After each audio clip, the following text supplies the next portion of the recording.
It does my heart good to see that this is so well cared for. Even with her feet planted firmly in the present. This is grave 190. This is Charles Hardin of New Jersey. Linda Cook, Enoch Norris of New York. feels the constant pull of the past. O.A. Andrews, Michigan Volunteers. You'll often find the woman from Charles City County They're from all across the country. exploring historic cemeteries and battlefields. We're at Malvern Hill. This is the Union line of artillery. Landmarks practically right outside of her back door. For me, it makes it real. It makes it alive. When Linda is not studying landscapes in person, This is the battle map. she pores over manuscripts and memoirs from another era. It's even better than reading a good novel. The history buff's favorite subject? I love it. I absolutely love it. Civil War clashes, which raged near her home. Battle Cry of Freedom, various research materials. The professional title examiner possesses a detective's knack for discovering the smallest of details. This is where you get the side stories, the human life stories. Recently, while researching the 1864 Battle of Jones Bridge, It was right here on the ground we're walking on. Linda uncovers a mistake that for decades haunted a family from the Midwest. The battles were intense. The casualties were just unbelievable.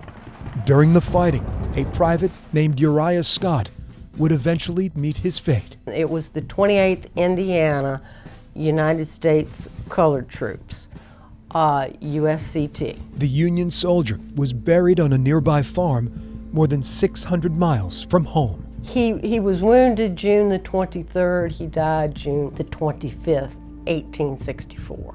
Uriah was just 16 years of age. It just pulls at your heartstrings that somebody that young was involved in that conflict and gave his life. Linda says what happened years after the young soldier's death made the episode even more heartbreaking. She was one of so many mothers. Linda uncovers letters from Uriah's mother, Sarah, who never knew what became of her youngest of 3 sons who served. In looking at her inquiries to the War Department and just being a mother myself, I can imagine if I had a lost child and I did not know where to look, it would be agony for me. When Linda visited Glendale National Cemetery, her heart sinks further. The soldier is misidentified. At Uriah's gravesite, the name engraved on his granite marker is wrong. I have looked at the muster records. There was no Robert Scott ever.